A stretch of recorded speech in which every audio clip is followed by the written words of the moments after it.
to visit the ancestors. You ain't black power one day, motherfucker, and working at Burger King. And I'm not saying working at Burger King, but goddammit, you give up your black power to go integrate into the white man's society. I'm not knocking nobody that's actually working to have to do what they gotta do, but what I'm saying is a motherfucker black power, and then he ultimately gives up on black power and says, fuck it, I'd rather integrate into the white man's society.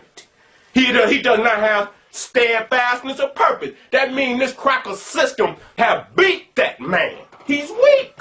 A lot of these niggas is out here is weak. These queens got more revolutionary spirit than a lot of these niggas out here. And that's why they don't want to fuck with you niggas. And all the queens ain't right, and all the men is not right. But there's some revolutionary queens out here that don't want to fuck with y'all niggas, claiming that you're black power. Because you're black power, but you don't know how to treat a black woman. So nigga, if you can't treat your black woman, motherfucker, you ain't no revolutionary.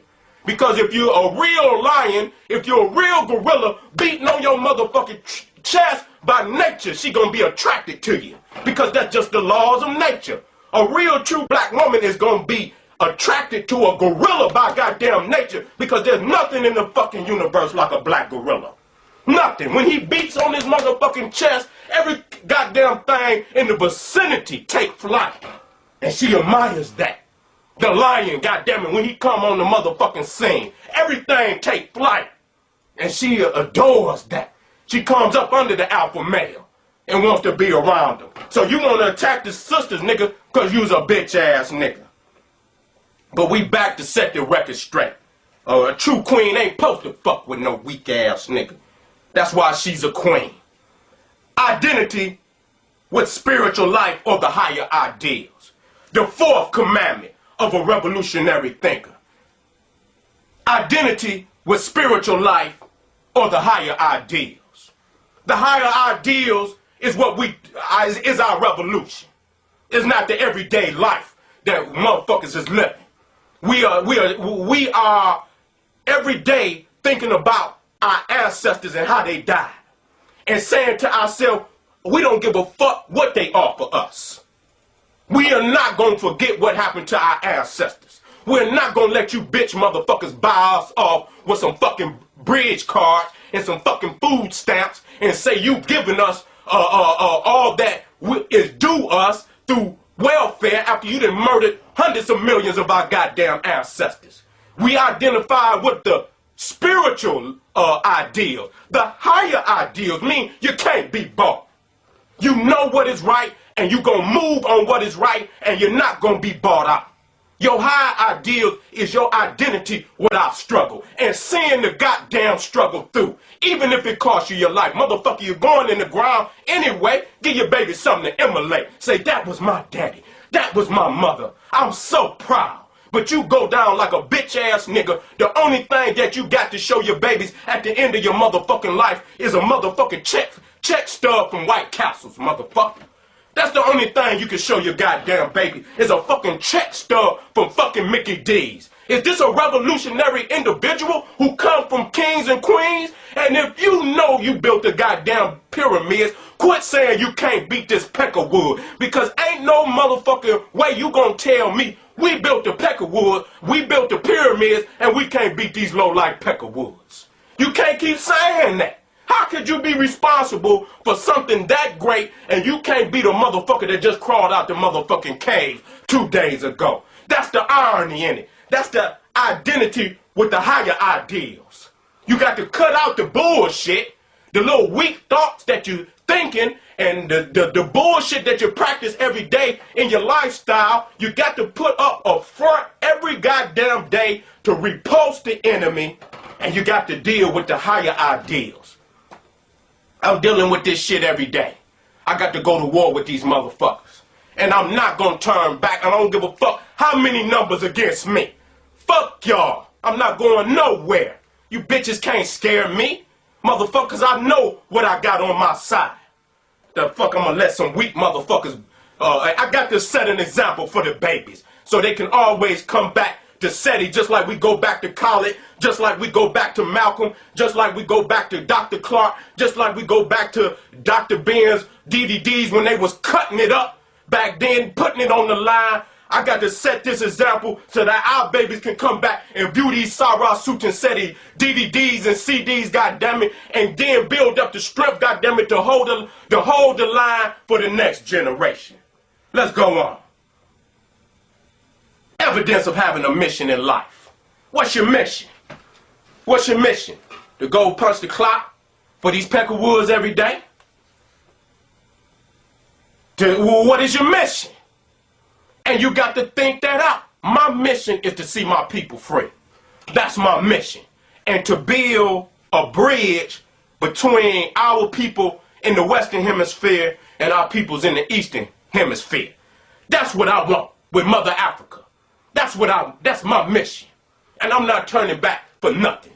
Fuck y'all. If that's what you want to do, nigga, get out my cipher.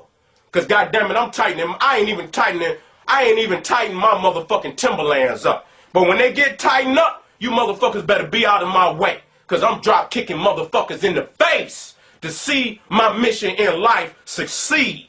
Because is success for our babies. That's success for Mother Africa and her children all over the world to finally feel good about themselves. So you niggas gonna come up off that our sacred color black.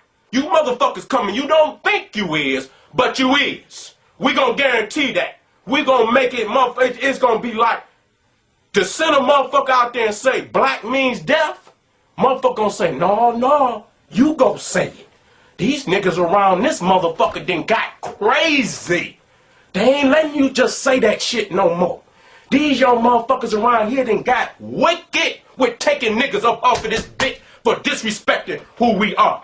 You go say, you know how we used to put motherfuckers up to go do silly shit? Then motherfuckers say, you do it. And that's what the motherfuckers gonna say when they start thinking about disrespecting our color, black, and our Mother Africa. Won't get me to do it. Them niggas over there crazy. Now let's go to 7. Let's go to 7.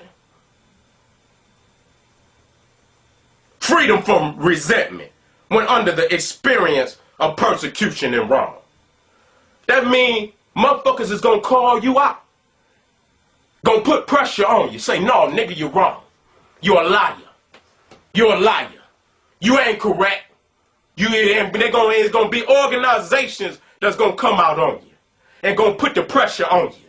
And they thinking you can bust. They gonna say, the motherfuckers that got weight, they try to put pressure on you to see if you can bust. But see, they didn't realize that I'm a motherfucking a tree trunk.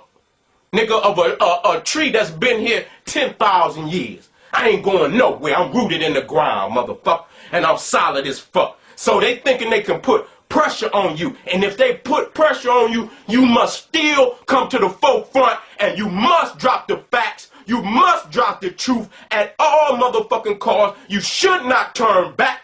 That's freedom from resentment under persecution. Under the persecution. You understand what I'm saying? You stand your motherfucking ground. And our babies will see it. And they won't turn back. You teach them not to turn back. If they got truth on their side, forward, goddammit. Tighten up your goddamn boots. And if there's a motherfucker in your way, then you drop kick that motherfucker in his chest. 8. Confidence in the power of the master as teacher. Now, what that means is, when you read Dr. Ben, when you read Dr. Clark, when you read the Messiah Marcus Garvey, when you read Al-Hajj Malik Shabazz, and you read their teachings, you have confidence in those of our teachers that then came forth, giving their life, that what they teaching is correct. And you will not, if a motherfucker come with any other book, we don't want to hear that shit.